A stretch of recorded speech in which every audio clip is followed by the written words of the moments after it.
श्रीगोविन्दं प्रपद्येऽहं दीनानुग्रहकारकं वन्दे मुकुन्दमरविन्ददलायताक्षं कुन्देन्दुशङ्खदशनं शिशुगोपवेशम् इन्द्रादिदेववनवन्दितपादपीठम् वृन्दावनालयमहं वसुदेवसूनुम् नवजलधरवर्णं चम्पकोद्भासिकरणं विकसितनलिनास्यं विस्फुरन् मन्दहास्यम् कनकरुचिदुकूलं चारुबर्हावचूलम् कमपि निखिलसारं नौमि गोपीकुमारम् भूषितकरान्नवनीरदाभात् पीताम्बरादरुणबिम्बफलाधरोष्ठात् पूर्णेन्दुसुन्दरमुखादरविन्दनेत्रात् कृष्णात् परं किमपि तत्त्वमहं न जाने। श्रीहरिः। तो उन्होंने कहा हम तो किसी दूसरे का ध्यान नहीं कर सकती, जगह नहीं रही। तो दूसरी गोपियों को बुलाया। उन्होंने कहा कि महाराज वो तो जो अब गोपियां आई थी आपके पास, उन्होंने ये कहा ना कि हमारे चित्त में भगवान का प्रवेश हो गया। तो चित्त उनका उनके पास तो है ना, हमारा चित्त तो हमारे पास रहा नहीं। हम देखते हैं तो हमें चित्त कहीं दिखता नहीं। तो बोले भाई क्या हो गया चित्त? तो कहा चित्त को श्याम सुंदर अपने साथ ले गए। ऊधो मन सो गयो श्याम संग को अवराधे ईश। चित्त एक रहा, उस श्याम सुंदर के साथ चला गया। अब ईश्वर की आराधना कौन करे जब चित्ते नहीं है तब। और फिर तीसरे मंडल ने आके बताया कि महाराज ये बात आप उनसे कहो जो हमारे अंदर चित्त बने बैठे। हमसे कहने की आवश्यकता नहीं, क्योंकि हमारे पास तो चित्त है ही नहीं अपना। अपना चित्त हो तब अपने ध्यान करने की बात सोचें। जिनका चित्त यहाँ चित्त बनकर काम कर रहा है, जो चित्त बन रहे हैं, कुछ कहना हो ध्यान करने वरने के बाद तो उनसे कहिए आप जाके। तो कहा किसका चित्त तुम्हारा चित्त बना है? तो गोपियों ने सुनाया कि आप जब चले थे मथुरा से, उस समय श्याम सुंदर ने क्या कहा था आपसे याद कीजिए। ता मन मनस्का मत प्राणा मदर्थी त्यक्त देहि कहा। मेरा मन उनका मन बन रहा है, मेरे प्राणों से वे अनुप्राणित हैं। मेरे लिए उनके जगत के सारे कार्य कभी के परित्यक्त हो गए। तो जो चित्त बने यहाँ पर उनके लिए आपका उपदेश हो सकता, हमारे लिए कुछ नहीं। तो आविष्ट चेता, ये कहते हैं कि जिनका चित्त भगवान में आविष्ट हो गया है, भगवत चरणारविंद में जिनका चित्त लगा है, सारा विश्वास, सारा भरोसा, सारी आत्मीयता सब के सब एकमात्र भगवत चरणारविंद में आकर केंद्रित हो गई है। ऐसे भक्त आपके मंगलमय नामों का, रूपों का श्रवण, कीर्तन, स्मरण और चिंतन 4 बात बताई। 4 बात बताई। सुनना, गाना, कहना, याद करना और ध्यान करना, 4 बात। तो भगवान के नाम रूप का ही निरंतर श्रवण करें, भगवान के नाम रूप का ही निरंतर कथन करें, भगवान के नाम रूप का ही निरंतर स्मरण करें और भगवान के नाम रूप का ही निरंतर ध्यान करें। इसके 4 अंग हैं। सुनना पहले, तो ये सुनने में रति होनी चाहिए। सुनने में हम लोगों की तो रुचि ही नहीं है। रति की बात तो अलग रही, रुचि नहीं है। रुचि होने पर सुनने से चित्त हटता नहीं। भगवान का नाम और भगवान का रूप सुनने को मिलता रहे तो इसके बाद फिर और कोई चीज की आवश्यकता नहीं रहती। आवश्यकता क्या, स्मृति नहीं रहती। भगवान के चरणों में जिसका चित्त निविष्ट है वो भगवत नाम रूप गुणगान सुनने में ही नित्य तृप्त रहता है। मच्चित्ता मद्गत प्राणा बोधयंत परस्परम कथयंत माम नित्यम तुष्यन्ति च रमन्ति च। तो वो उसी में उनकी संतुष्टि होती है, उसी में चित्त की प्रीति होती है, उसी में वो रमते हैं। तो भगवान का नाम रूप सुनने को नित्य मिलता रहे और सुनने में रुचि और रति हो जाए। और कहने की चीज हो तो वही भगवान के नाम रूप का ही कथन हो। जब आपस में बात चले, ये बहुत बड़ा अपना लाभ है, जगत का लाभ है। एक तो होती है पाप चर्चा, एक होती है पर चर्चा, एक होती है स्वार्थ चर्चा और एक होती है भगवत चर्चा। ये 4 भेद चर्चा के होते हैं। सुनना और कहना जो होता है उसी को चर्चा कहते हैं। तो एक को तो पाप की बात, बुरी बात सुनने में रस आवे और कहने में रस आवे, ये तो पाप चर्चा है, ये तो सर्वथा ही त्याज्य है। दूसरी होती है पर चर्चा, दूसरे में क्या गुण है और दूसरे में क्या दोष है, दिन रात इन्हीं की चर्चा, जिसका आजकल लोग समालोचना नाम देते हैं। सारे अखबार इसी पर चलते हैं और इसको उन्नति माना जाता है। पर चर्चा को उन्नति माना जाता है। दूसरे की चर्चा होने में क्या होता है, दूसरे का नाम रूप कर्म मन में आता है और वो दूसरे का नाम रूप कर्म मन में आकर हमारे जीवन को वैसा ही ढाल देता है। तो कहते हैं कि भाई ये परचर्चा बड़ी बुरी चीज। परचर्चा जो करता है उसको स्वहित की चर्चा करने का भी अवकाश नहीं मिलता और परचर्चा के ब्याज से वो अपना अहित कर बैठता है किसी, क्योंकि निंदा करना और दूसरे के दोष बताना जितना अधिक प्रिय लगता है उतना अधिक गुण बताना नहीं लगता। गुण सुनकर डाह होती है, ईर्ष्या होती है, मन में दोष दर्शन की भावना होती है और दोष सुनकर चित्त में प्रसन्नता होती है। ये गिरे हुए मनुष्यों का स्वभाव होता है कि वो दूसरे के दोषों को सुनकर प्रसन्न होते हैं और गुण सुनकर जलते हैं। तो वो जिसको सुनकर प्रसन्न होते हैं वही चीज बार बार प्राप्त करना चाहते हैं और उसी को मन में रखना चाहते हैं, धर लेते हैं कि देखो हमने अमुक बात सुनी थी उसके बारे में, आपको मालूम नहीं, उसकी तो सारी बात हम जानते हैं। मन उसको धर लेते हैं पराये पापों को। तो पर चर्चा सुनना और कहना बहुत बुरा। तीसरी होती है स्वार्थ चर्चा, अपने काम की बात, अपने घर के काम की बात, अपने व्यापार की बात, अपने हांजलात की बात। पर वो स्वार्थ चर्चा भी जो असली स्व भगवान है उनसे अगर रहित होती है, उनके आधार पर नहीं होती, तो वो भी पाप चर्चा बन जाती है।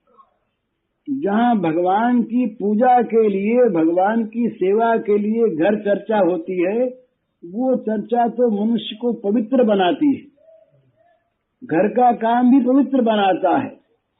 और जो घर चर्चा केवल विषय भोगों के अर्जन के लिए होती है वो घर चर्चा, वो स्वास्थ्य चर्चा भी पाप चर्चा बन जाती। चौथी है परमार्थ चर्चा, भगवत चर्चा, भगवान की बात, कानन दूसरो नाम सुने नहीं, दूसरी बात कानों में आवे नहीं, दूसरी बात कानों में आवे तो सुहावे नहीं, नहीं सुहावे जग की चर्चा, एक दिलवर की चर्चा सहती। ललित किशोरी जी ने कहा कि हमें तो जगत की बात सुहाती नहीं भैया, हमारे सामने करो मत। दूसरे लोगों को आश्चर्य होता है कि ये पागल है, मनहूस है, मूर्ख है, कुछ जानता वानता नहीं। जो जगत चर्चा में निपुण लोग हैं वे ऐसे आदमी को मूर्ख मानते हैं। वो कहते हैं कि ये जो है ये समझता नहीं है, इसमें समझदारी नहीं। ये जगत में क्या होता है, हमारे गोस्वामी जी अखबार नहीं पढ़ते, तो लोग इनको बुद्धिमान लोग मूर्ख मानते हैं कि इस जमाने में ये अखबार नहीं पढ़ते, जगत में क्या होता है ये मालूम नहीं। वो जब पाकिस्तान बन गया, बनने लगा, तब एक दिन हरिबाबा ने कहा कि जिन्ना कौन है ये, उनको मालूम ही जिन्ना कौन है। और एक एक लड़के को पूछिए आज, वो सब बता देगा, और जो नहीं बता सकता वो मूर्ख है। तो मूर्खता तो अच्छी नहीं, पर वो मूर्खता अच्छी जो भगवत स्मरण में तो निपुण बना दे और जगत के ज्ञान में मूर्ख बना दे, वो मूर्खता उपादेय है, वो मूर्खता अच्छी। तो अध्यात्म चर्चा, भगवत चर्चा, भगवत चर्चा में इतना मन लगे कि और अन्य चर्चा के लिए दूसरे के लिए अवकाश न मिले। कब चर्चा करें, दूसरी बात कब करें भाई, वो कभी उसकी बात से फुर्सत मिले तब न करें, उसकी बात तो कभी भी पूरी होती नहीं, इतनी अनंत बात है। और यही कहा है भगवान के अनंत गुण है। जब गुण गाने लगते हैं शेष जी महाराज इत्यादि, तो वो कहते हैं कि क्या गुण गान, अनंत का अंत कहाँ आवे, अथाह का था कौन लगावे, असीम की सीमा कौन बांधे, गणना कौन करे। तो अनंत गुण जिन भगवान के, अनंत नाम जिन भगवान के, उन भगवान की गुणावली गा कर कोई समाप्त कर सके ऐसा है नहीं। तो बोले क्या करें, कितना सुने, जगत कितना सुनते हो। जब जगत का काम आता है और जब कहीं काम होने लगता है तो कहते हैं फुर्सत नहीं मिलती, रात दिन काम रहता है, कब दूसरा काम करें।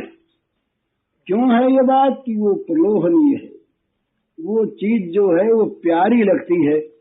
तो भगवत चरणारविंद में चित्त जब तक आविष्ट नहीं होता, जब तक भगवान के चरणों में चित्त प्रेम से लगता नहीं, बद्ध सोजा कहा पहले, भगवान के चरणों में जब तक प्रेम की गांठ घुलती नहीं तब तक भगवत चर्चा में रस नहीं आता।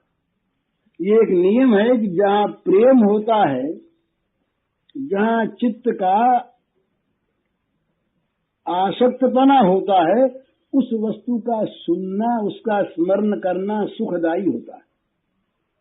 भरत जी महाराज ने जब देखा वो श्रृंगवेरपुर में सीता जी और भगवान रामचंद्र जहाँ पर रात को उन्होंने विश्राम किया था, वहाँ कोई ओढ़नी के कोई गोटे के तार वार दो एक दिखे, तो उनको इतनी प्रसन्नता हुई भरत जी को कि उठा उठा करके उसको मस्तक पर लगाने लगे, लौटने लगे वहां पर।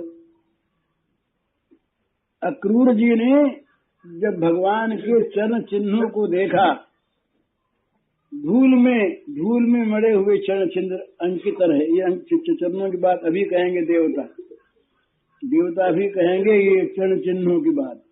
तो अंकित देखा चरण चिन्हों को, तो अक्रूर जी से रहा नहीं गया, बूढ़े अक्रूर जी रथ से उतर पड़े और वहीं जमीन पर लौटने लगे, उस जमीन पर लौटने लगे, धूल में भर गए। क्योंकि उनमें, उन चरणों में उनकी प्रीति थी। तो जहाँ प्रीति होती है उसका जरा सा कहीं नाम सुन ले तो चित्त हरा हो जाता है, चित्त में एक रस बहने लगता है।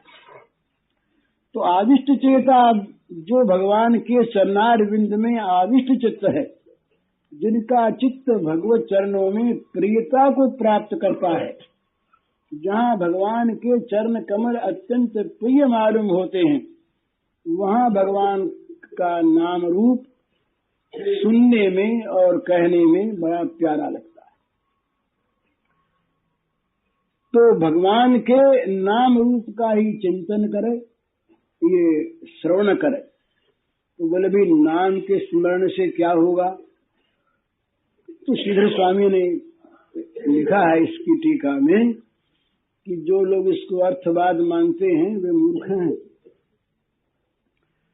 ये अर्थवाद नहीं, ये तो यथार्थ निरूपण करने की चेष्टा मात्र है, क्योंकि भगवान में और भगवान के नाम में अंतर नहीं है।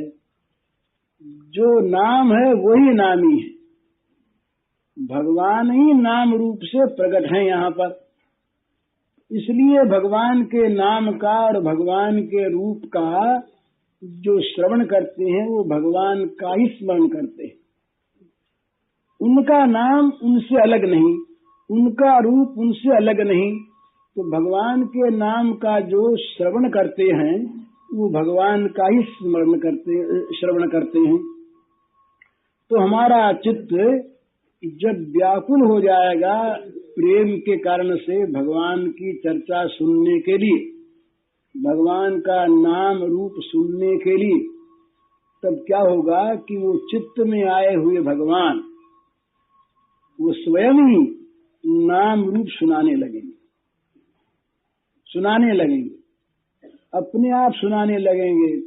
उसके पास ऐसे भक्तों को भेज देंगे कि जो नाम रूप सुनाने लगे, और उसके पास जो आवेंगे उनको भी नाम रूप सुनना पड़ेगा। दूसरे लोग आना बंद कर देंगे, दूसरे लोग आना बंद कर देंगे क्योंकि वहां पर भगवान के नाम रूप के अतिरिक्त वहां कोई चीज रहेगी नहीं। अरे जिस दुकान पर जो चीज मिलती है उसी के लेने वाले तो वहां आते हैं ना, और चीज वाले आना बंद कर देते हैं, स्वाभाविक बात। तो जहाँ अमृत बिकता है वहाँ जहर कहाँ मिलेगा? इसी प्रकार से भगवान के नाम रूप का वर्णन करने वालों के पास नाम रूप सुनने वाले ही आवेंगे और कोई आवेगा नहीं। तो फिर उनको स्मरण में और सुविधा होगी। जितना जितना ही भगवान के नामों का श्रवण, रूपों का स्मरण और कथन होगा, उतना उतना ही स्मरण बढ़ेगा, और जितना जितना स्मरण बढ़ेगा उतना उतना ही निरूपण में, कहने में और सुनने में शक्ति आवेगी। इन सब का संबंध है। और स्मरण करते करते, मन से स्मरण करते करते जब चित्त चिंतन परायण हो जाएगा, मन का और चित्त का यही अंतर है। मन संकल्प विकल्प करने वाला है और चित्त चिंतन करने वाला है। तो जब भगवान चित्त में आकर के बैठ जाएंगे, उसके बाद दूसरी चीज उसको सुहावेगी नहीं।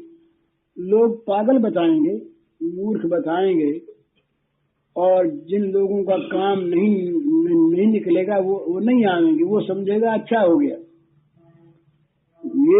ये बड़ा भारी दृष्टि भेद होता है।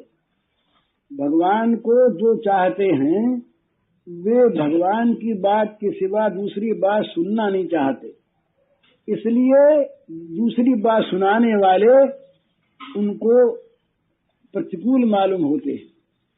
उनके पास रहना और उनको पास रखना उन्हें अच्छा नहीं लगता। ठीक इससे उल्टा जो भोग परायण लोग हैं, वो भोग की बात जहाँ सुनने को न मिले वहाँ उनका मन नहीं लगता। बोले यहाँ तो कोई काम की बात है ही नहीं, यहाँ तो सब फालतू फालतू बात करने वाले लोग बैठे। फालतू, उनको फालतू बात लगती है। जो जिस चर्चा में विषय चर्चा न हो, भोग चर्चा न हो, वो फालतू। ये परस्पर दृष्टिकोण का भेद है। तो भगवान के चरणार विंद में जिसका चित्त आविष्ट हो गया, वे लोग ही वास्तव में भगवान के नाम का और भगवान के रूप का ठीक ठीक श्रवण करते हैं, कथन करते हैं, चिंतन करते हैं और ध्यान करते हैं। तो उसका फल क्या होता है? बोले फिर उनको ये जगत देखना ही पड़ता।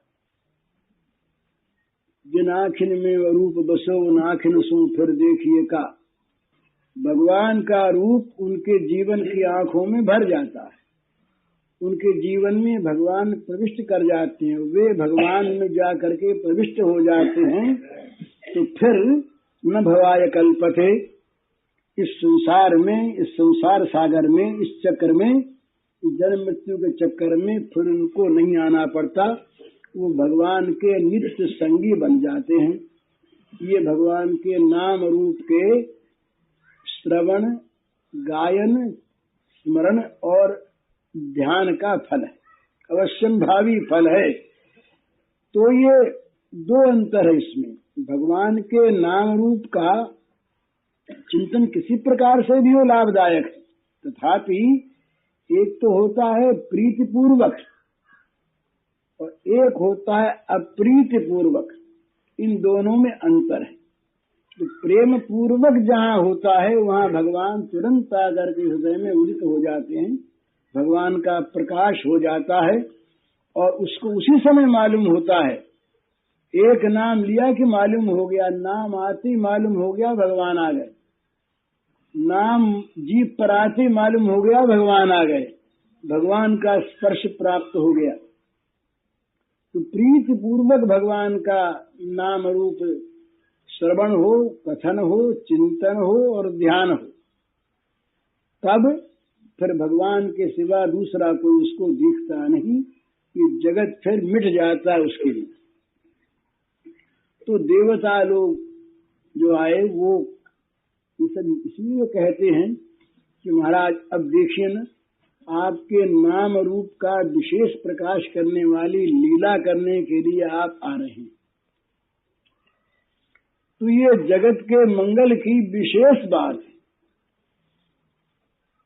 आज ये आपके चरणार बिंद टिकेंगे यहाँ पर, तो हम लोग निहाल हो गए, निहाल हो जाएंगे। तो दृष्टा हरे श्या भवतः पद पदो भूवो भारोपनीतस्तव जन्म नेशितु दृष्ट्यांकितान त्वत्पदकैः सुशोभनैः वृक्ष्याम गाम व्याम च तवानुकंपिताम। कहते हैं हरे, हरे माने दुखों का हरण करने वाले भगवान हरि। तो कहते हैं हे दुखों के हरण करने वाले भगवान, आप सर्वेश्वर हैं। वैसे तो ये पृथ्वी आपके चरण कमल ही हैं, तो आपके आते ही मैं उधर में आ गए ना, तो अब आ गए, तो पृथ्वी का भार तो मानो आपके आते ही दूर हो गया। अब भार कहाँ रहा? आप जब आ गए तो पृथ्वी का सारा भार हल्का हो गया। और प्रभु, ये हम लोगों के लिए बड़े सौभाग्य की बात है कि ये आपके चरणों के चिन्हों से ये पृथ्वी की भूमि और स्वर्ग की भूमि अंकित हो जाएगी। पदकई कहा, तो ये टीकाकार कहते हैं कि पदकई क्यों कहा, पदई क्यों ने कहा? तो कहते हैं कि पदई तो त्रिविक्रम के भी थे, वामन जी के, तो पूरे देखने में आए ही नहीं। पैर फैलाया तो सारे जगत, सारे विश्व और ब्रह्मांड को नाप लिया, पूरा पैर दिखा ही नहीं। तो यहाँ छोटे छोटे नन्हे नन्हे पैर भगवान के, नन्हे नन्हे चरण कमल, वो टिकेंगे जमीन पर, वो पृथ्वी पर टिकेंगे और पृथ्वी पर उनके चिन्ह अंकित हो जाएंगे। उन पदों के जो वामन रूप में भगवान ने फैलाए थे, कई अंकित उनकित नहीं हुए। उनको तो एक अंगूठे को धो लिया ब्रह्मा जी ने, तो गंगा जी निकल गई उससे, लेकिन वो चरण चिन्हों का आनंद नहीं मिला। तो महाराज ये तमाम कंपिता, ये कोई हमारे साधन का फल है क्या? हमने साधन करके आपको प्राप्त किया, ये कोई चीज थोड़ी हुई है, ये तो आपकी कृपा है, आपकी अनुकंपा है। और जो आपकी अनुकंपा पर अवलंबित है वही वास्तव में आपकी कृपा को प्राप्त करता है। जो साधनों के द्वारा कृपा प्राप्त करना चाहता है वो नहीं कर सकता। तो आज हम देखेंगे, इतने प्रसन्न हो गए देवता, बोले देखेंगे, हम देखेंगे आपके चरण चिन्हों को। आप जो पृथ्वी पर आ रहे हैं तो आपके सुंदर सुंदर वो कोमल कोमल चरणार बिंद जब पृथ्वी पर टिकेंगे और उनके चिन्ह अंकित होंगे, उन चरण कमलों से सुशोभित। आज तक जो पृथ्वी भगवान के चरण कमलों के चिन्हों से विभूषित नहीं होती, वो अभागी पृथ्वी है। ये आगे जब भगवान के जन्म की बात आती है तो ये कहते हैं कि सारी प्रकृति उस समय उत्सवमयी हो गई। क्यों हो गई? कि आज पृथ्वी की सारी चीजें धन्य होने वाली हैं। जिस पृथ्वी पर भगवान के चरण नहीं टिके वो पृथ्वी अधन्य है। तो भगवान अगर कहीं अपने निर्विशेष रूप में ही कहीं अलक्षित रहें तो फिर संसार का भाग्य तो कभी उदय हो ही नहीं। तो कहते हैं देवता कि महाराज आज आनंद होगा, बड़ा आनंद। आज हम आपके चरण कमलों के द्वारा विभूषित पृथ्वी को और स्वर्गलोक को देखेंगे, आपकी कृपा से हम कृतार्थ हो जाएंगे। न ते भवशेष भवस्य कारणम विना विनोदम बत तर्कयामहे भवो निरोध स्थितिरप्य विद्या कृतायुतस्त्वय्य भयाश्रयात्मनि। बोले महाराज ये आपका जन्म होता है ऐसी बात नहीं, आप तो अजन्मा हैं। और ये जो हम बताते हैं, लोग बताते हैं कि अमुक कारण से भगवान ने जन्म लिया, अमुक कारण से लिया, ये सब कारण तो एक लोगों को बताने के लिए है। आपके जन्म के कारण की हम क्या तर्कना करें? आप क्यों प्रकट होते हैं ये क्या कहें? हम इतना ही कह सकते हैं, इतना ही है कि महाराज ये आपका खेल है, लीला विनोद है, ये आपका लीला विनोद है। नहीं तो भला आप जिसमें सारा जगत की उत्पत्ति स्थिति और प्रलय आरोपित है, भाई ये जगत की उत्पत्ति हुई, ये स्थिति हुई, ये लय हुआ, ये सब आपके खेल में, और हम मान लेते हैं अपनी भूल से, भ्रम से, तो ये आप जो हैं वो तो आप ही हैं। लीला भी आप और लीलामय भी आप। ये तो अविद्या से मान लेते हैं, लीलामय आप और लीला आप। वे आप जब उत्पन्न होते हैं तो उत्पन्न होना नहीं है, ये आपका खेल है। बिना विनोदम बद तर्कयामहे, ये तर्क की चीज नहीं, तर्क को क्या करे, ये तो आपका लीला विनोद है। तो महाराज अब हम तो और चीज जानते नहीं। ब्रह्मादि देवता बेचारे अपनी बात कहते हैं कि महाराज हम तो प्रेमी नहीं। आपकी लीला किस प्रेम के अनुरोध से होती है ये तो प्रेमी गण जानते हैं। प्रेमियों का हृदय आपको पा करके किस वस्तु को पाता है, इसका अनुभव अब प्रेमी लोग क्या करें। हम लोग तो महाराज इतना ही जानते हैं कि पृथ्वी गई हमारे पास, रोती हुई कि हमारे पर भार आ गया। तो हम लोगों ने सोचा कि पहले भी तो भगवान ने अवतार लेकर के भार दूर किया, ये भार दूर करेंगे। तो हम तो इतना ही जानते हैं कि ये पृथ्वी का भार दूर करने के लिए ही आप अवतीर्ण होते हैं हमारे सामने, हमारी मोटी बुद्धि में। तो इतनी ही बात है, आपका लीला विनोद है। ये कारण हम बता रहे हैं, सो बात नहीं है, लेकिन हम यही जानते हैं। तो प्रभु मत्स्यास्व कच्छप नृसिंह बराहंस राजन्य विप्र विबुधेषु कृतावतारः त्वं पाशिनस्त्रिभुवनं च यथा धुनेश भारम भूहरयदूत्तम वंदनम ते। कहते हैं प्रभु, जिस प्रकार आपने पहले अनेकों बार कभी मत्स्यावतार लिया, कभी घोड़े बने, है ग्रीवावतार हुआ, कछुए बने, आधे आदमी और आधे सिंह सिंहावतार हुआ, बराह अवतार हुआ, हंसावतार हुआ, रामावतार, परशुरामावतार, वामनावतार, ये सारे अवतार जो हुए ये हम लोगों की और तीनों लोगों की रक्षा करने के लिए हुए। आपने रक्षा की, इस बार भी आप पृथ्वी का भार हरण कीजिए। ये यदुनंदन यदुत्तम, हम आपके चरणों की वंदना करते हैं।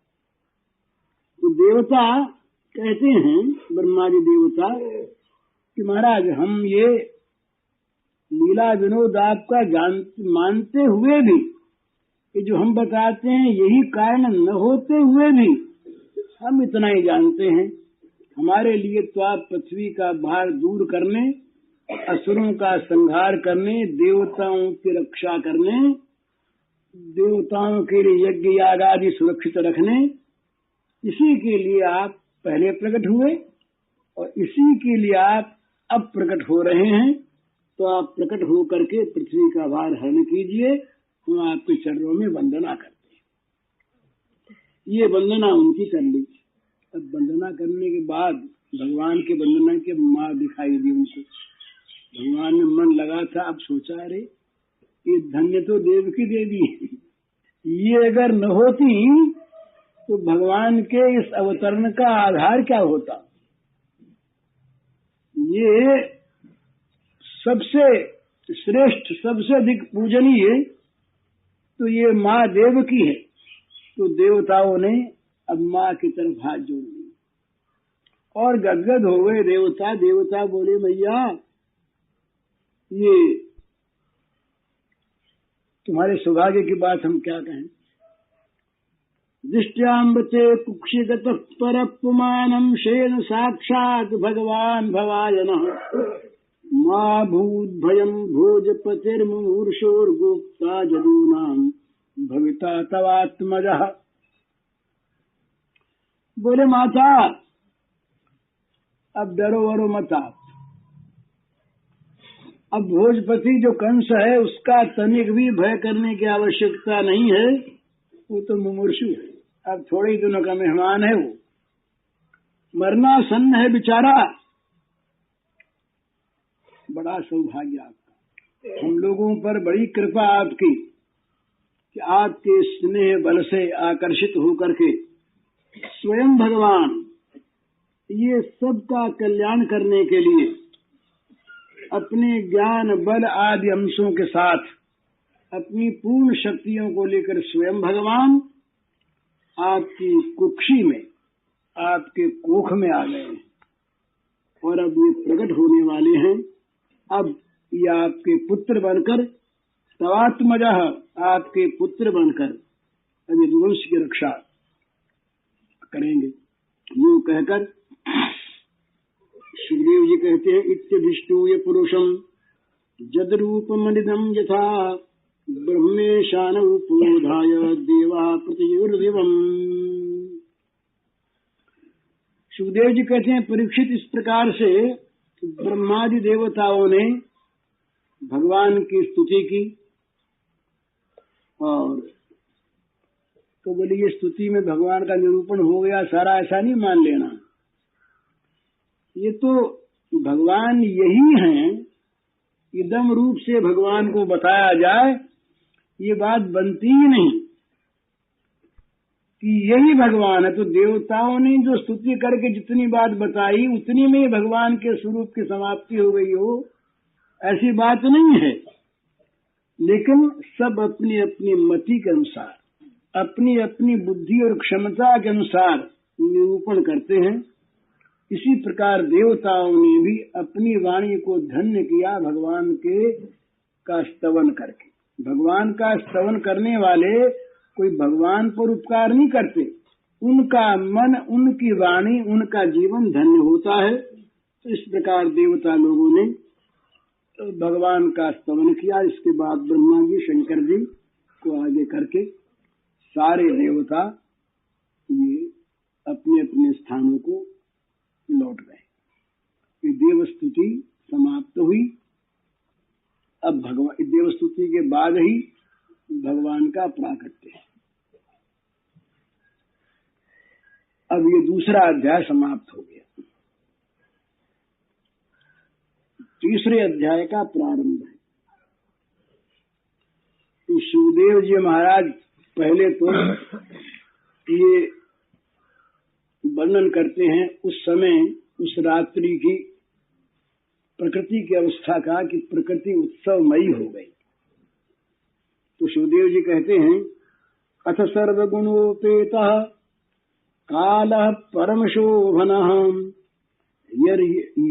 यर्ह्येवा जनगर्मक्षम शांतरक्ष गृहतारकम् दिश प्रसेदुर्गगनो गगनम् निर्मलोऽडुगणोदयम् मही मंगल भूयिष्ठ पुरग्राम ब्रजातरा नद्यः प्रसन्न सलिला हृदा जलरुहश्रियः द्विजालिकुलसन्नादस्तबका वनराजयः भवो वायु सुख स्पर्शः पुण्यगन्धवः शुचिः अग्न्यश्च द्विजाचीनां शान्तास्तत्र समिन्धत मनां शासन् प्रसन्नानि साधूनामसुरद्रुहां जायमाने जने तस्मिन्ने दुर्गुन्दुभयो दिविः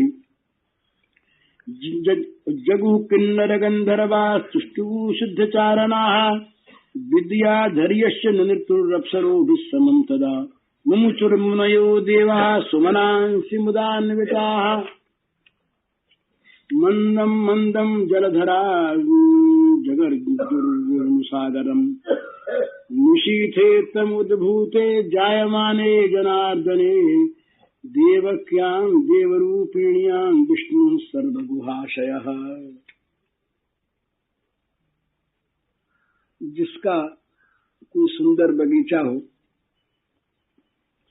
जिसका अपना महल हो, और वो जब स्वयं वहां आने लगे तो यद्यपि वो वस्तु उसी की है और वो वस्तु सीमित है, परंतु वो बगीचे का रखवाला, वो सारा बगीचा, वो महल का रखवाला, सारा महल खिल उठता है। और जो कुछ भी बढ़िया से बढ़िया सामग्री उसके पास होती है, उसको सजाकर और उनका वो स्वागत करना चाहता है। तो ये प्रकृति परमात्मा की स्वरूप होता है और प्रकृति परमात्मा की ये अर्धांगिनी है। प्रकृति परमात्मा की सेविका है और प्रकृति के द्वारा ही परमात्मा के सारे गुणों का प्रकाश होता है। सारा काम प्रकृति ही करती है। प्रकृति न हो तो भगवान का काम न हो। तो ये प्रकृति के अनेक प्रकार हैं। यद्यपि ब्रज में, मथुरा में उस समय प्रकृति विशुद्धा प्रकृति थी। भगवान का लोक ही उस समय आविर्भूत हो गया था ब्रजमंडल में। तथापि प्रकृति के जो विभिन्न अंश हैं, ये राक्षसों के द्वारा, असुरों के द्वारा उत्पीड़ित होकर सब मलिन हो रहे थे, उदास हो रहे थे। इनमें प्रसन्नता नहीं थी। ये जितने भी प्रकृति के ये खास खास उपादान हैं, ये काल हैं, दिशाएं, पृथ्वी, जल, अग्नि, वायु, आकाश, मन और आत्मा, इन 9 द्रव्यों का वर्णन किया यहाँ पर। ये 9 के 9 उदास थे और इनके मन में, इन 9 के मन में, इनके अधिष्ठात्री देवताओं के मन में बड़ा विषाद छाया था कि हम जिनके हैं उनकी सेवा से वंचित हैं और हमारे ऊपर असुरों का शासन हो रहा है। उदास थे, बड़े विषण्ण हृदय थे। इन लोगों ने जब जाना कि आज हमारे स्वामी यहाँ पर स्वयं किसी को भेजने की बात नहीं है, बहुत कम पधारते हैं। ये प्रकृति के स्थूल रूप को धन्य करने के लिए भगवान बहुत कम पधारते हैं। इसीलिए भगवान का जो सगुण साकार स्वरूप है, इसकी बड़ी महिमा है। भगवान का निर्गुण रूप सबको सुख नहीं दे सकता। ये जड़ चेतन जितने भी जगत के उपादान हैं, जितने भी जगत की सामग्रियां हैं, ये सब के सब भगवान के सगुण साकार रूप को प्राप्त करके सफल जीवन हो जाती। पृथ्वी का कण कण बिचारा, ये मिट्टी के कण, इनको कब भगवान मिले? तो भगवान स्वयं आकर के इन पर लौटते हैं, इन पर खेलते हैं। पृथ्वी के रजकण से अपने शरीर को धूसरित करते हैं। ये जल कण, ये वायु के कण, ये सब के सब धन्य हो जाते हैं। ये नक्षत्र तारा सब धन्य हो जाते हैं भगवान को अपने बीच में पाकर। तो भगवान आज इनके बीच में उदय होने वाले हैं। तो कहते हैं सुखदेव जी महाराज कि क्या हुआ कि ये समय सुहावना आ गया, काल इतना सुंदर काल आ गया। सर्व गुणोपेतः काल परम शोभनः, ये समय जो है अत्यंत सुशोभित हो गया, परम शोभा को प्राप्त हो गया। और इसमें जितने भी गुण थे, सारे गुण इसके अंदर, इस काल के अंदर आ गए। माने जितने भी विभिन्न ऋतुओं के शुभ गुण होते हैं ना, वे कहते हैं कि भगवान में इस समय, ये भगवान के आने के समय, इस समय सब के सब संयुक्त होकर के वहां पर, ये वैष्णव तोषणीकार लिखते हैं बड़ा सुंदर। ये कहते हैं कि उस समय भगवान के आने की अवस्था में ये जितने भी सद्गुण जिनके पास थे, जो समय समय पर आंशिक रूप से प्रकट होते हैं, वे सारे सद्गुण, सारे सद्भाव, सारे श्रृंगार एक ही साथ और अपनी जान में पूरे के पूरे रूप में जितना प्रकट हो सकते थे हो गए। बसंत ऋतु, वर्षा ऋतु, बसंत ऋतु आ गई। बसंत का मलय पवन, खुलते कोकिल कूजन, भ्रमर गुंजन, ये आम वृक्षों में मुकुल, ये अशोक और चंपकों के वृक्षों में मुक्त हास्य, ये वर्षा ऋतु के कदम्ब, ये शरद ऋतु की स्वच्छता, हेमंत की मालती, शिशिर के कुंद कुसुम, दिन की नलिनी और रात की कुमुदिनी, दिन में खिलने वाली कमलिनी और रात को खिलने वाली कुमुदिनी, प्रातः काल की देव पूजा कर्म प्रवृत्ति,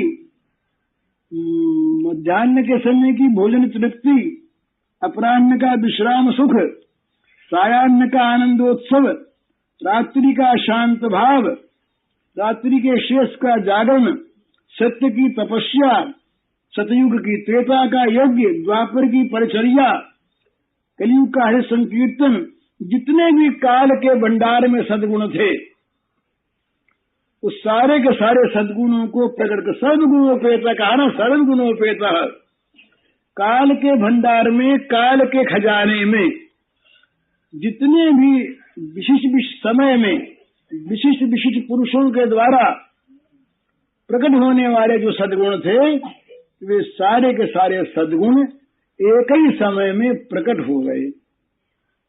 तो काल जो है ये परम सुशोभित हो गया, काल आनंद से भर गया।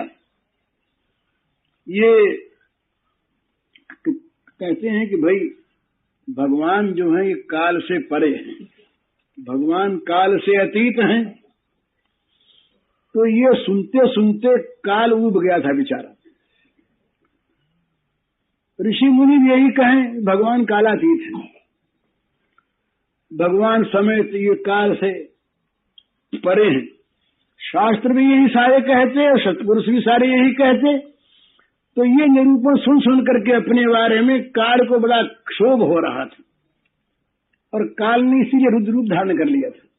काल जो उस समय रुद्र हो रहा था बड़ा कठिन है, इसीलिए हो रहा था कि काल अपनी निंदा सुनते सुनते और भगवान को अपने से बहुत परे मानकर उदास सब ये सौम्य हो गए। तो यहाँ एक बात ये टीकाकार कहते हैं कि ये रोहिणी नक्षत्र था ना, तो ये अजन जन्मरक्षण कहा, रोहिणी नाम नहीं लिया। तो ये कहते हैं रोहिणी नाम क्यों नहीं लिया, तो बोले उसके दो कारण हैं। एक तो ऐसा ज्योतिषी लोग मानते हैं कि जन्म के नक्षत्र का नाम लिया नहीं जाता, अशुभ माना जाता है। तो सुखदेव जी व्यास जी इस बात को जानने वाले, तो रोहिणी सीधा कैसे तो इन्होंने कहा कि अजन माने जो अजन्मा भगवान हैं, और अजन्मा भगवान के नाभि कमल से पैदा हुए ब्रह्म, तो ये हुआ, ये नाम हुआ अजन जन्मा। अजन भगवान से जन्मे हुए ब्रह्मा, और ब्रह्मा जी जो हैं ये नक्षत्रों के अधिष्ठात्री देवता हैं। तो ये रोहिणी नक्षत्र के अधिष्ठात्री देवता हैं। तो ये कहा कि अजन जन्मा जिस नक्षत्र के अधिपति हैं, उस नक्षत्र में भगवान ने अवतार धारण किया। ये कहने का ये तात्पर्य। तो कहते हैं कि सारी मंगलमयी वहां पर सब व्यवस्थाएं पैदा हो गई। दिशा प्रसेदुर गगनम निर्मलोडगणोदयम, सारी दिशाएं प्रसन्न हो गई। प्रसन्नता के दो अर्थ हैं, खिल उठी और निर्मल हो गई। आकाश में निर्मल तारे जगमगाने लगे, और मही मंगल भूमिष्ठ पुरग्राम बजाखरा, पृथ्वी के बड़े बड़े नगर, छोटे छोटे गांव, छोटी छोटी अहीरों की बस्तियां, और आकर खान जो थी सोने की हीरे की खाने, ये सब भी मंगलमयी हो गई।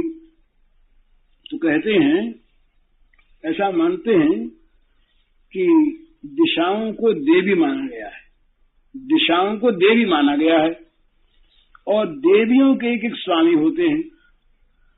अपने यहाँ प्रत्येक वस्तु का एक अधिष्ठात्री देवता है।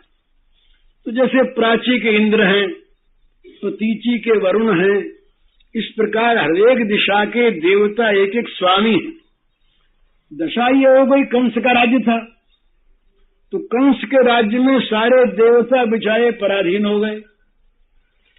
कंस के राज्य काल में देवता सारे के सारे कैदी हो गए।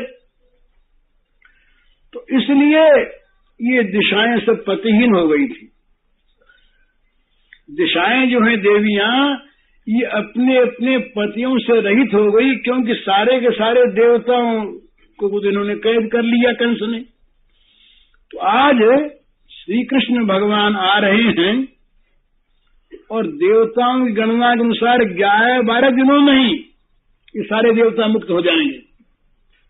तो उन सबको अपने अपने स्वामी मिल जाएंगे, दिशाओं को अपने अपने बिछड़े हुए स्वामी मिल जाएंगे।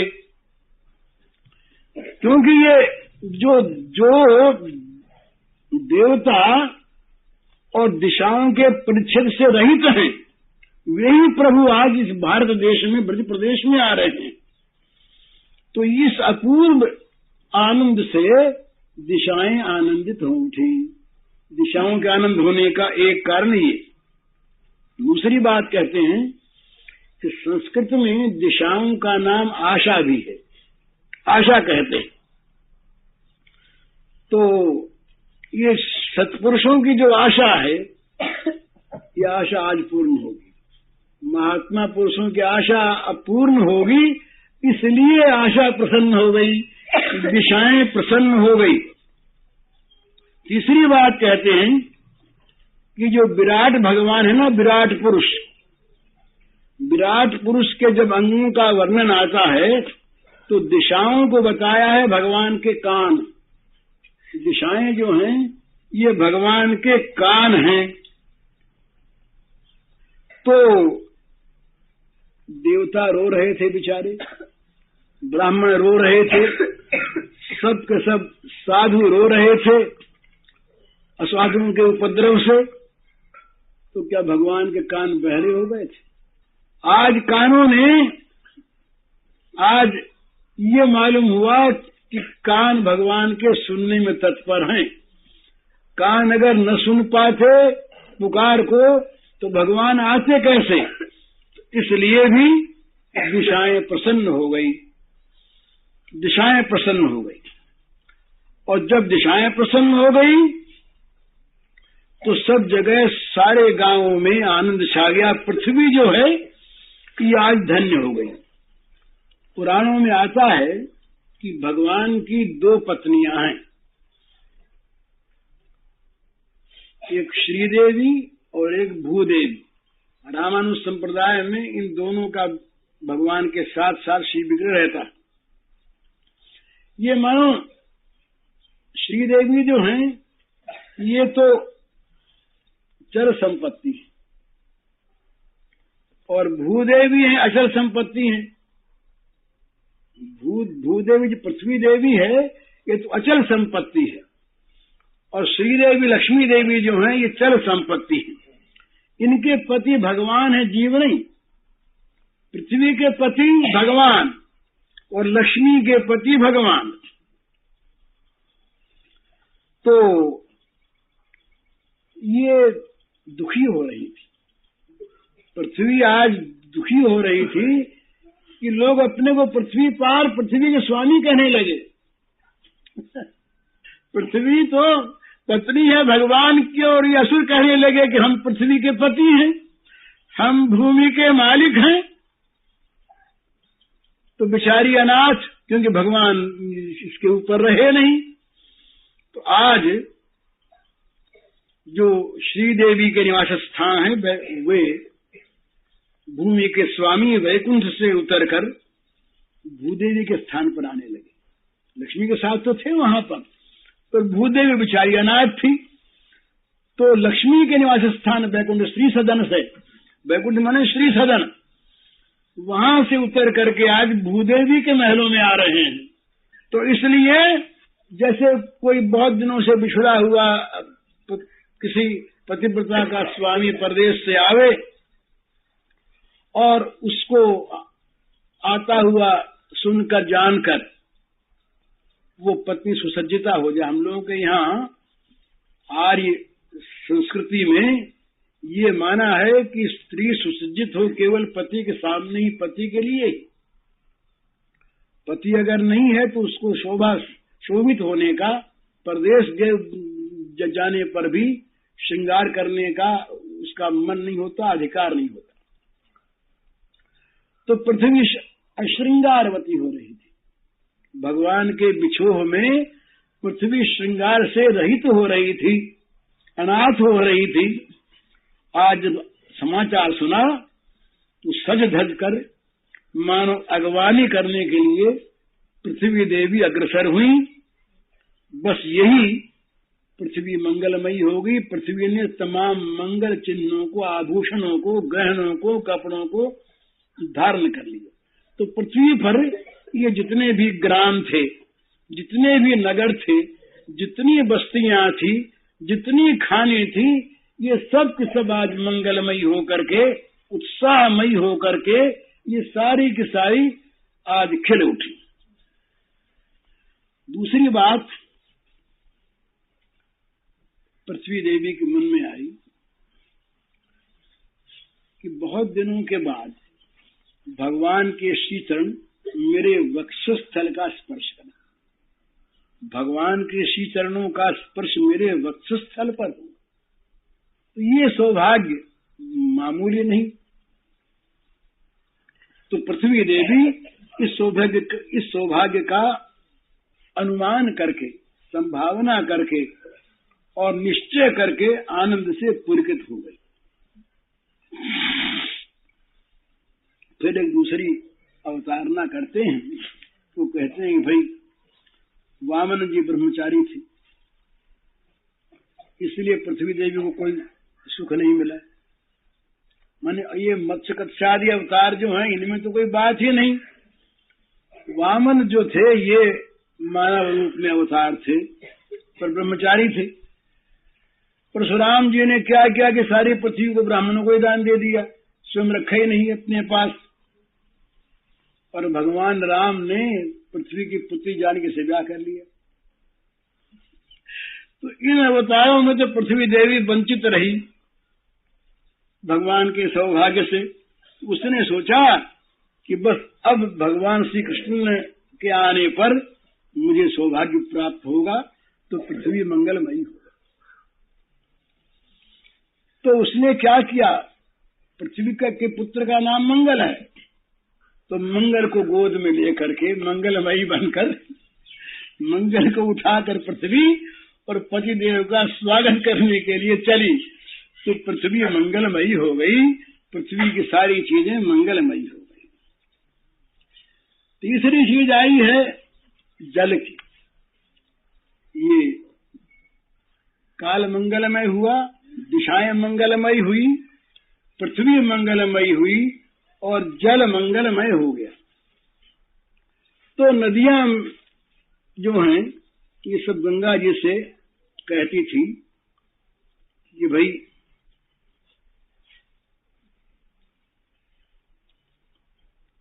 तुम लोगों ने हमारे पिता जो पर्वत हैं उनको तो देखा है, तुमने देखा है, क्योंकि सारी नदियां पहाड़ों से निकलती हैं। तो पहाड़ जो है ये नदियों के पिता है। तो नदियां कहती थी गंगा जी से कि तुम्हारे पिता जो हैं पर्वतराज उनको तो हमने देख लिया, हमारे पिता जो पर्वतराज हैं उनको तो तुमने देख लिया, पर तुम्हारे पिता जो भगवान उनको हमने देखा ही नहीं। जिनके चरणों से तुम प्रकट हुई, जो तुम्हारे पिता हैं उनको तो तुमने हमको दिखाया नहीं। तो गंगा जी ने ये बात सुनी, हम सुनी कर भी नहीं सुनती थी। तो आज नदियों में जो प्रधान हैं वे गंगा जी प्रसन्न हो गई और नदियों से कहा कि देखो आज हमारे पिता आ रहे हैं, देखना। तो सारी नदियां खिल गई, प्रसन्न हो गई। फिर दूसरा नदियों के प्रसन्न होने का कारण बताते हैं कि भगवान यद्यपि समुद्र में निवास करते हैं, पर समुद्र जो है ये ससुराल है, इसलिए वहां वे भगवान को देख नहीं पाती। अब इन्हें पूर्ण रूप से यहां देख सकेंगे, इस समुद्र पर नहीं तो यहां आ रहे हैं, इसलिए नदियां निर्मल हो गई। तीसरी बात उन्होंने ये सोची कि अरे बरसात से तो हमारा जल गंदा हो रहा है और भगवान का स्वभाव है, भगवान मिलते हैं निर्मल हृदय वाले। तो साधकों के लिए शिक्षा दी उन नदियों ने कि निर्मल बन जाओ भाई। तो स्वयं जो शिक्षा कौन दे सकता है कि जो स्वयं निर्मल बने, सो आप मल वाला रहे, दूसरों कहे कि तुम मल छोड़ दो तो मल नहीं छोड़ता कोई। तो नदियां स्वयं निर्मल हो करके दो बातें बताने लगी। प्रथम तो अपने आप को अधिकारी बना ले, बोले महाराज हम निर्मल हो गई हैं, हमारे अंदर कोई मल नहीं रहा, अब आपको प्राप्त करने की अधिकारिणी हो गई। और लोगों से कहा नदियों ने प्रसन्न होकर निर्मल होकर के कि देखो भाई हमारी तरह से निर्मल हो जाओ, तब भगवान तुमको मिलेंगे। हम निर्मल हो गई हैं तो भगवान आ रहे हैं। तीसरी बात कहते हैं नदियों के प्रसन्न होने का बड़ा सुंदर कारण है कि श्री कृष्ण रूप में नदियों को जो सौभाग्य मिला, सुख मिला, सुहाग मिला, वो और अवतारों में कहीं नहीं मिला, कहीं नहीं मिला। क्योंकि इनकी जो चौथी पटरानी है वो कालिंदी जी, यमुना जी। तो इन्होंने क्या किया, और कोई अवतार नहीं, इन्होंने अवतार लेते ही तो यमुना के तट पर गए, वहीं गए और वहीं बाल गोपालों के साथ नित्य उसमें जल क्रीड़ा की भगवान ने, और उन्हें अपनी पटरानी बना लिया। तो नदियों ने सोचा कि हमारा तो संबंध हो गया भगवान से, ये संबंध हमसे संबंध करेंगे, ये हमारी एक बहन को अपनी पटरानी बनाएंगे और उसके जल में खेली करेंगे, ये सोच करके और नदियां जो है प्रसन्न हो गई। मध्य प्रसन्न सलीला, नदियां जो हैं ये प्रसन्न सलील हो गई। अब नाम आए जल में ही हृदय का, सरोवरों का, तो सरोवर भी प्रसन्न हो गए। सरोवरों में जो कहीं दोष रहता है उस दोष को हरा भगवान ने, ये काली दह ने उसको विष वाले सांप को वहां से निकाल दिया, काली दमन करके काली हृदय का शोधन किया और ग्वाल बालों के साथ अक्रूर को ब्रह्म हृदय में ही भगवान ने अपने दर्शन कराए। तो इन भावी लीलाओं का स्मरण किया इन हृदयों ने और इनका अनुसंधान हुआ। तो क्या हुआ कि हृदय इन हृदयों ने कमलों के बहाने माने अपने प्रफुल्लित हृदय को ही श्री कृष्ण को अर्पित कर दिया। खिले ना कमल इनमें, तो ये कमल जो हैं ये हृदयों के हृदय हैं, हृदयों के हृदय हैं ये कमल। तो कमलों को खिलाकर और मानो भगवान के अर्पण कर दिया इन हृदयों ने अपने हृदय को। और कहा, फिर इन्होंने कहा कि भगवान लोग चाहे हमको जड़ समझा करें, लोग तो जड़ मानते ही हैं, पर आप हमें अब स्वीकार करेंगे, आप हमारे अंदर जो हमारे ये खिले हुए कमल हैं इन कमलों को आप स्वीकार करेंगे। अच्छा, हमारे हृदयों को आप स्वीकार करेंगे, हमारे हृदयों को आप अपने हृदय पर धारण करेंगे कमल की माला। इसलिए इस सौभाग्य का अनुसंधान करके और हम सहृदय हो गए, जो जड़ थे वो सहृदय हो गए आज। तो इसलिए ये हृदय भी सारे के सारे मंगलमय आज सुशोभित हो गए। अब कहते हैं कि ये वनों में जो पक्षी हैं रंग बिरंगे, ये सब चहकने लगे। तो इन सबको भी ये भान हुआ कि आज ये जो आदमी हमारे साथ खेलने वाले आएंगे। कोई या तो कोई ऐसे आए नृसिंह भगवान, वो खेलते क्या आए, डराते हुए आए सबको। मत्स्य कच्छ बन करके आए तो वो किससे खेलते। पशु पक्षी बेचारे जो हैं इनके साथ जैसे ये खेले ऐसे कोई खेले ही नहीं। बनमरों के साथ खेले, चिड़ियों के साथ खेले, ये वन पशुओं के साथ खेले, पुष्पों के साथ खेले। तो ये सब के सब जो वन राज्य थे सारा वन प्रफुल्लित हो गया, जंगल में उत्साह मच गया। जंगलों ने देखा कि आज ये हमारे में आके खेलेंगे ना, ये वनों में आकर के खेलेंगे। वृंदावन ये वन को आज धन्य कर देंगे। तो ये जो वन और जो वन की सामग्रियां थी ये सारी की सारी प्रसन्न हो गई आज, और बड़ा इनको आनंद आया। और वायु देवता ने सोचा अपने मन में कि भाई ये मैत्री जो होती है ना ये समानशील से होती है। तो जैसे स्वामी के सामने सेवक, राजा के सामने प्रजा अपने गुण प्रकट करती है, तो कहा कि भगवान भी सुख वहन करते हैं और वायु अपने आप को वहन करता है। तो वायु आज इस प्रकार का वहा कि भगवान के साथ समशील होकर भगवान आ रहे हैं ना, तो विरोधी नहीं रहना चाहिए। भगवान के साथ समशील होने से भगवान प्रसन्न होंगे और भगवान कह देंगे तुमको ग्रहण करेंगे। हमारी वायु के साथ भगवान का अंग गंध जो है भगवान का अंग गंध ये वायु के साथ मिलकर सबको सुख देगा। तो वायु ने पहले से ही अपना स्वरूप धारण कर लिया। मंद सुगंध शीतल मलय निलन अनिल भग ये वायु बहने लगा। वायु में जो प्रबल तूफान गर्मी ये सब मिट गई।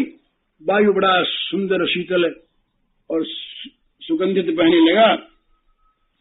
तो वायु इस प्रकार से, और फिर वायु के मन में एक और आया कि हमको एक सौभाग्य और मिलने वाला है। ये श्याम सुंदर अब तो ये लीला करेंगे ना, तो ये खेलेंगे बच्चों के साथ, कई असुरों को मारेंगे भी, लड़ाई भी करेंगे। तो इनके मुखार बिंदु पर पसीने की बूंदें आ जाएंगी, स्वेद बिंदु आ जाएंगे। तो उस समय मुझे सेवा का अवसर मिलेगा कि मैं अपनी शीतल मंद सुगंध स्वरूप से और भगवान का श्रम मिटाऊंगा, भगवान के श्रम बिंदुओं को सुखाऊंगा। ये सौभाग्य तो वायु को किसी को मिलने वाला नहीं। ये तो बोले मेरे अधिकार की चीज है। गर्मी में तपे हुए भगवान को सुख देने के लिए मेरी आवश्यकता होगी। उस समय में शीतल मंद सुगंध युक्त होकर के और ये सौभाग्य प्राप्त करूंगा। तो पहले से ही वायु सुखमय बहने लगा। तो तीसरी बात ये सोची वायु ने, अभी से क्यों बहने लगा अच्छा सुख रूप से। कहा भाई देखो, जिनको भगवान के चरणार बिंद के दर्शन की लालसा हो, वो सारे जगत में बसे हुए जगत की सेवा करे। पहले विश्व की सेवा से ही विश्वात्मा प्रसन्न होते हैं। इसलिए वायु ने सोचा कि मैं खाली उन्हीं की सेवा के लिए बैठा रहूं, जब वो उनके श्रम बिंदु होगा तब सेवा करूंगा, और पहले से सेवा में न लग जाऊं तो मेरी शायद याद ही न करें। तो इसलिए विश्व की सेवा में वायु पहले से तैयार हो गया। चौथी बात ये कि भाई अब तक मैंने प्रत्यक्ष सेवा नहीं की और अवतारों में सेवा करने का अवसर नहीं आया। रामावतार बड़ा हुआ तो उसमें मेरे पुत्र ने सेवा की। हनुमान वायु पुत्र है ना, तो मेरे पुत्र ने तो सेवा की, संबंध तो मेरा हुआ, पर मैंने सेवा नहीं की। अब मैं प्रत्यक्ष सेवा करूंगा। इस आनंद से वो वायु सबको सुख पहुंचाने लगा। और फिर पांचवी बात ये हुई कि ये व्यष्टि प्राण और समष्टि प्राण दो होते हैं ना, तो सारे विश्व के प्राणवायु ने इस वायु के रूप में सुखमय प्रवाहित होकर मानो संपूर्ण विश्व की ओर से भगवान के शुभागमन का स्वागत किया। इसलिए वायु सुखपूर्वक बहने लगा। अब अग्नि की बात आई।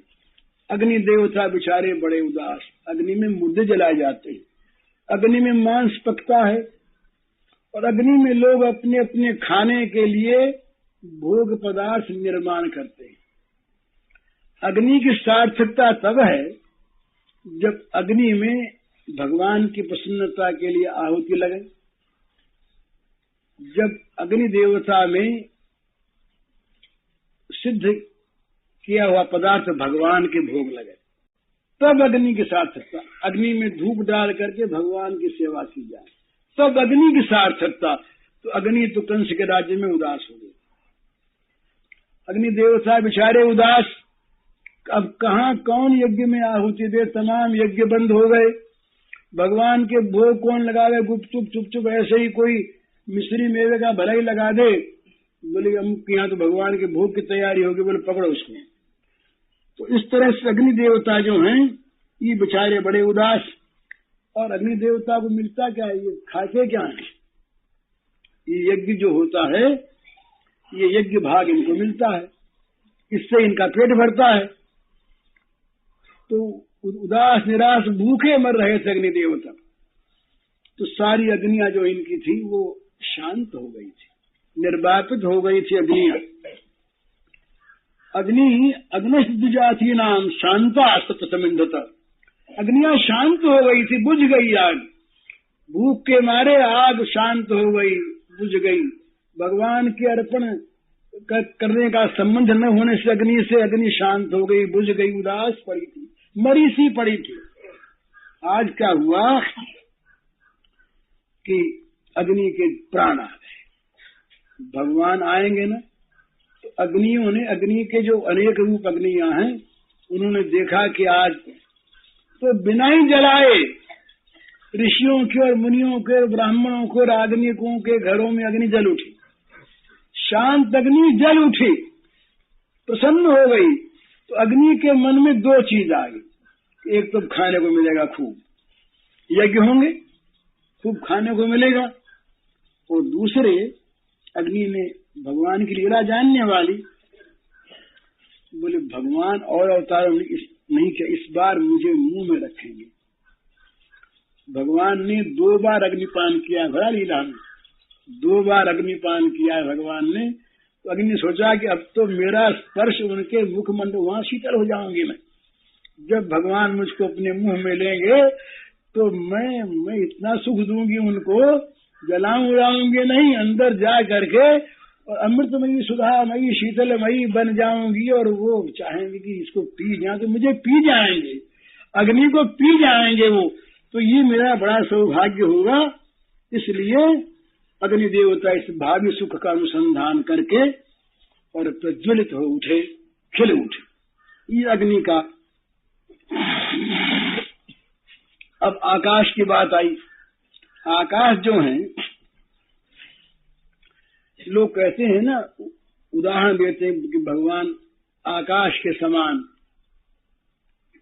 एक हैं, आकाश के समान आधार हैं सबके, आकाश के समान विशाल हैं, इस समता की उपमा देते हैं। तो और सारी उपमा तो लग जाती है, पर बेचारी जो नीलिमा आकाश की रोती रहती है, नीलिमा की समता कहाँ हो बताइए। न वो नील वर्ण, जब भगवान प्रकट हो तब कहीं है, बोले देखिए ये नील वर्ण है, आकाश के समान, ये नए नीले बादलों के समान भगवान है, घनश्याम है।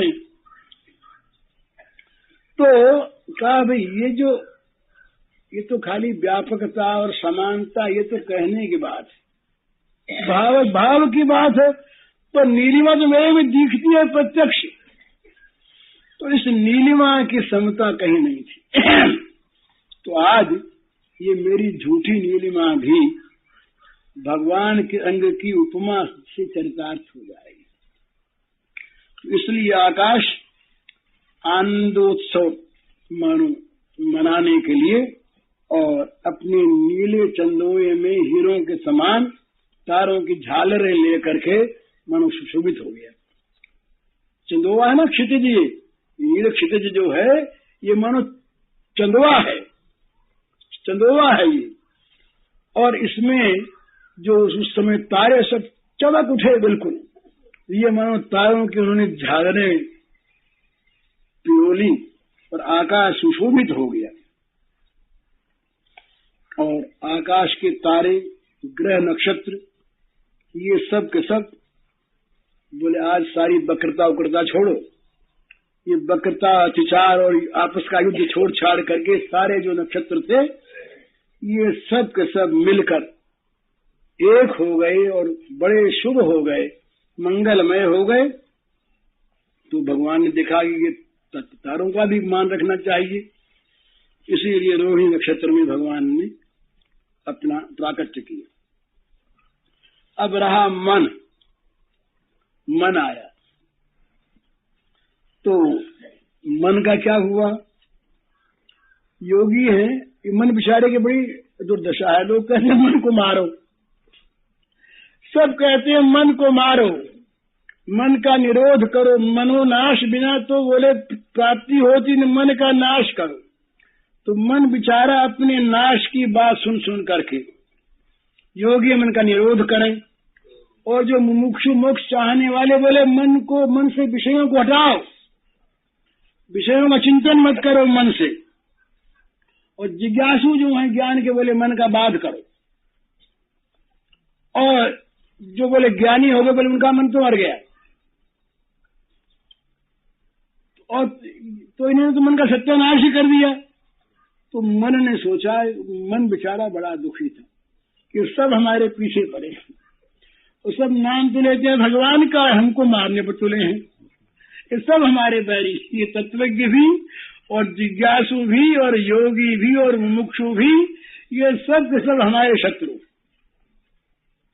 हमारा मित्र तो कौन है जो हमारे में और हमारी पत्नियों में आकर के स्वयं खेले हैं, हमारे बाल बच्चों में भी जो खेले। तो बात बात में निरोध और बाध, यही लगाओ, बाध करो और निरोध करो और मारो। तो मन ने सोचा कि अब जो भगवान आ रहे हैं श्याम सुंदर, ये मन को मारेंगे नहीं, मन में खेलेंगे और दूसरों के भी मनों में प्रवेश करके उनके मनों को प्रफुल्लित कर देंगे। किसी से कहेंगे नहीं कि तुम मन को मारो, कहीं मन में आप खेलेंगे और कहीं मन को अपने अंदर ले जाके खिलाएंगे। मन को मारेंगे नहीं और इंद्रियों को मारेंगे नहीं। ये हमारी जो पत्नियां हैं, मन की पत्नियां इंद्रियां, और उनके बाल बच्चे विषय। तो कहते हैं ये भगवान जो श्याम सुंदर हैं, ये आंखों को सुख देंगे, कानों को सुख देंगे, नाक को सुख देंगे, इनके स्वरूप सौंदर्य को देख करके, और आंखें परितृप्त हो जाएंगे और आंख कहेंगी हम मुझसे आकर के, मन से कहेंगे आप बोले हमने देख लिया, आज हमने श्याम सुंदर को देखा, तो बोले हमको भी दिखाओ, तो हमको साथ ले जाएंगी आंख, बोले तुम भी देखो। तो श्याम सुंदर को देखकर, उनका स्पर्श पाकर, उनके रस को चखकर, उनके अंग की गंध पाकर आज ये हम जीवित हो जाएंगे और हमारी हमेशा की ये मार मिट जाएगी। फिर हम कहेंगे आगे भी, बोले क्या है तुम मारते रहो, श्याम सुंदर हमें नहीं मारेंगे, वो हमारे अंदर रहेंगे और हमको अपने अंदर रखेंगे, मारेंगे नहीं। वो मन इंद्रियों को ब्रह्म संस्पर्श कृष्णावतार नहीं हुआ। तो कहते हैं कि ये मन जो है, ये मन ने सोचा कि विरोध से और बाध से और निरोध से और मार से पिंड छूटा, अब तो भगवान के साथ क्रीड़ा करने का अवसर प्राप्त होगा। तो मन प्रसन्न हो गया। प्रसन्नता का अर्थ निर्मल होना भी है।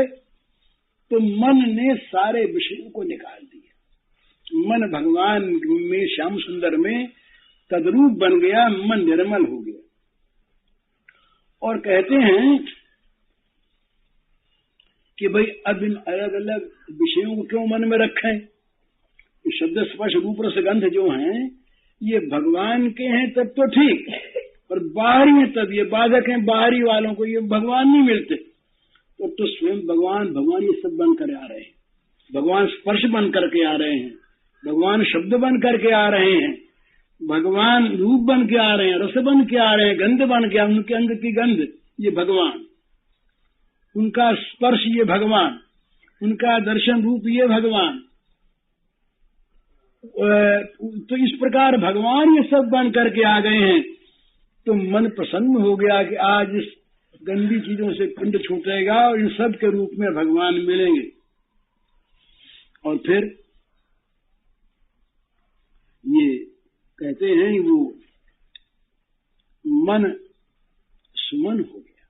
सुमन माने देवता और शुद्ध मन, तो इनको सुख देने के लिए भगवान अवतार लिया करते हैं।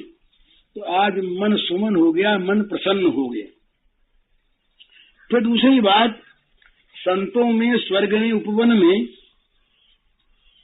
संतों में शुद्ध मन हो, स्वर्ग में देवता रूपी शुद्ध मन हो, और उपवन में सुंदर खिले हुए पुष्प रूपों के रूप में सुमन हो।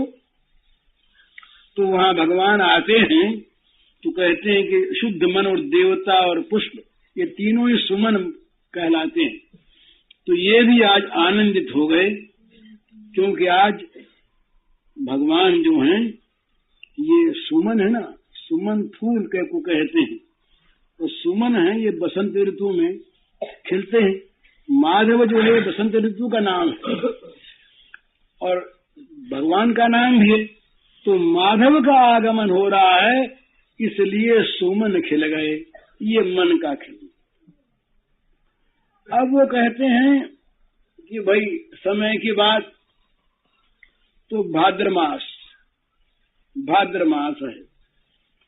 भद्र का अर्थ है कल्याण करने वाला, भद्र माने कल्याण, और ये स्वयं इसका ये कृष्ण पक्ष है। तो कृष्ण पक्ष ये स्वयं श्री कृष्ण के साथ संबद्ध है, और अष्टमी जो तिथि है ये पक्ष के बीचों बीच संधि स्थल पर आती है, और रात्रि का समय ये योगियों को प्रिय है। उस समय भगवान के आविर्भाव का अर्थ यह है कि अज्ञान के घोर अंधकार में दिव्य प्रकाश जो योगियों को प्राप्त होता है, और निशानाथ चंद्रमा के वंश में उनको जन्म लेना है, इसलिए चंद्रमा के मध्य भाग में ही अर्ध निशा में ही और अष्टमी को ही अवतीर्ण हुए। तो सोचा मन में कि वसुदेव जी महाराज इस समय कैद खाने में हैं, जात कर्म संस्कार करा नहीं सकेंगे, तो हमारे वंश के जो आदि पुरुष चंद्रमा हैं वे समुद्र में स्नान करेंगे, सब समुद्र में आ जाएंगे, समुद्र में आ करके और अपने कर किरणों से अमृत का वितरण करेंगे, तो ये हमारा जातोत्सव हो जाएगा। तो इस प्रकार से अब रही ये 8 बात हो गई। अब रही कि देवताओं की धुंदुबियां बज उठी, तो ये साधुओं का मन तो प्रसन्न हो ही गया। साधु का मन कहता है कैसा है कि असुर द्रोही है, मन आसुरी भावना से रहित है। साधु के मन में आसुरी भावना नहीं रहती, इसका नाम असुर द्रोह का। ऐसा नहीं कि वे किसी द्रोह करते हों। तो इस प्रकार सब प्रसन्न हो गए। इतने में आकाश में धुंदुबियां बजी थी, देवताओं के नगाड़े उलट गए थे बेचारों के। देवताओं यज्ञ भाग बंद हो गया तो उनके नगाड़े उलट गए, और जब कभी देवता नगाड़े बजाते भी तो आते और डंडों की मार मार करके नगाड़े बजाते। आज विलक्षण बात हुई है कि नेदुर धुंदुबयो देवी, धुंदुबिया अपना बजने लगी बिना बजाए ही। देवताओं के स्वर्ग में धुंदुबिया अपने आप बज उठी भगवान के आविर्भाव का जब अवसर आया। और ये किन्नर गंधर्व जो हैं ये और दिन तो ये इंद्र के दरबार में नाचते हैं, घरों में बेचारे थोड़े नाचते हैं, वो घर में थोड़ी गाते हैं। आज ये सब के सब किन्नर और गंधर्व ये मधुर स्वर में अपने आप इनके अंदर से गान उठ गया, ये गाने लगे, और ये सिद्ध और चारण लोग जो हैं ये भगवान की मंगलमय स्तुति करने लगे। अब रही विद्याधरियां अप्सरियां, तो उनसे रहा नहीं गया, वो नाच उठी अपने आप, किसी को दिखाने के लिए नहीं। ये सब के अंदर इतना उत्साह उल्लास आ गया कि सबका हृदय जीवन नाच उठा, तो नाचने लगी। अब देवताओं ने देखा, देवता तो पहले से तैयार थे, सारा काम तो उन्हीं का हो रहा है, अभी अभी तो स्तुति करके गए, और वहां जाते ही पहले से सजाए रखे थे फूल अपने खूब। तो उन लोगों ने, देवताओं ने, सारे ऋषि मुनि साथ पर नारद जी आए ही थे, तो सब लोगों ने आनंद में भर करके और पुष्पों की वर्षा करने की बात सोची। तो एक बड़ी सुंदर बात कहते हैं, ये ऋषि मुनि जो है ना, ये भी देवताओं के साथ दौड़े मथुरा की ओर की जा करके भगवान पर फूल बरसाने। तो दौड़े तो उनका आनंद पीछे रह गया, तो बेचारा पीछे पीछे दौड़ने लगा आनंद। तो इन्होंने कहा कि भाई आज इस मन को छूट दो, मन जहां लगा रखा है आनंद घन में, वो आनंद घन तो पीछे रह गया। तो इन्होंने आज मन से कहा कि भाई आज तुम्हारी छूट है, आज तो तुम्हारे लिए निरोध और बाध की बात नहीं, तुम्हारा निरोध नहीं करेंगे, आज बात नहीं करेंगे। इन सब सारे विचारों को छोड़ करके और श्री कृष्ण की ओर जाने के लिए इन्होंने मन को मुक्त कर दिया, छूट दे दी कि दो तुम भी कृष्ण की ओर। उन पर मन को न्यौछावर कर दिया ऋषियों ने, ये इन्होंने सुमन बरसाए और देवताओं ने तो फूलों की वर्षा आरंभ की ही। और अब ये मेघ जलधरा जगर्जु अनुसागरम, ये मेघ जो है ये गए समुद्र के पास, बादल जो है समुद्र के पास गए और मंद मंद गर्जना करते हुए बोले कि भाई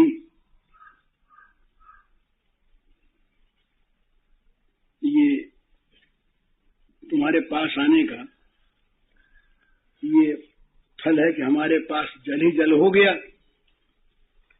अब कुछ ऐसा उपदेश करो कि जिससे जो भगवान तुम्हारे अंदर रहते हैं वो हमारे अंदर भी आ जाए। तो आज इन मेघों ने देखा कि भगवान घनश्याम बन करके हमारा रूप धारण करके ही ये भगवान आ रहे हैं। तो भगवान के दर्शन का, भगवान का पर थोड़ा सा जल इनको भी प्राप्त हो गया प्रेम रस का। तो मेघ धीरे धीरे गरजने लगे, धीरे धीरे गरजने लगे। स्तुति जोर से गरजें तो वो उस मिठास न रहे, तो मंद मंद गर्जना करने लगे। मेघ समुद्र के पास आकर धीरे धीरे कहने लगे कि देखो तुम्हारी कृपा से हमको भी आज रस प्राप्त हो गया। इस प्रकार से सारे भूमंडल को उत्सवमय बनाते हुए, सबको उल्लासमय बनाते हुए भगवान श्री कृष्ण, कैसे भगवान श्री कृष्ण हैं कि ये जनार्दन है, जनार्दन है माने जन के कष्ट को मिटाने वाले हैं, जन्म मृत्यु के चक्र से छुड़ाने वाले हैं। ये भगवान के जनार्दन का रात्रि का समय आ गया। उस समय चारों ओर निशी थे, तब उद्भूते, चारों ओर अंधकार छाया हुआ था। उसी समय सबके हृदय में विराजमान भगवान जो देवी रूपणी देवकी थी उसके द्वारा प्रकट हो गए। ऐसे प्रकट हुए कि जैसे पूर्व दिशा में 16 कलाओं से पूर्ण चंद्रमा का उदय हो गया हो।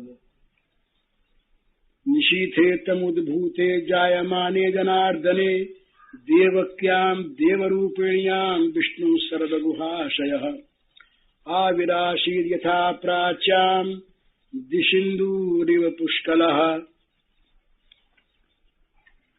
ये भगवान प्रकट हो गए।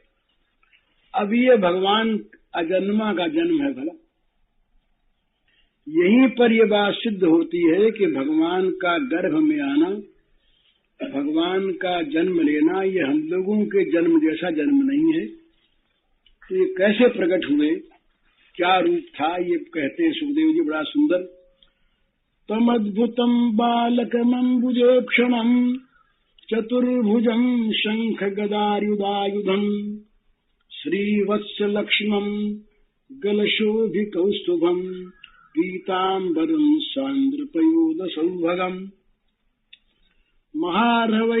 महारवैदूर्य किरीट कुंडलत्रिषा परिष्वक्त सहस्र कुंतलम उद्दाम कांचन कंकणादिभिर विरोचमानम वसुदेव ऐक्षत सविस्मयोत्फुल्ल विलोचनो हरिम सुतम विलोक्यानगदुंदु विस्तदा कृष्णावतारोत्सव संभ्रमो स्पृशन मुदा द्विजेभ्यो युतमाप्लुतो गवाम अथैनमस्तौ दवधाय पूरुषम परम नतांग कृतधिकृतांजलि स्वरोचिषा भारत सूतिका गृहम विरोचयन्तम गतभिप्रभाववित्। भगवान प्रकट हो गए। उनके सामने एक अद्भुत बालक, ये कभी किसी ने सुना नहीं होगा आज तक। 4 भुजा वाला शंख चक्र गदा पद्म हाथ में लिए, किरीट मुकुटधारी पीताम्बर धारी और तमाम आभूषणों से सुसज्जित, कीट कुंडल वाला, घुंघराले बाल वाला, कहीं पैदा हुआ हो ये ऐसा किसी ने भी नहीं सुना।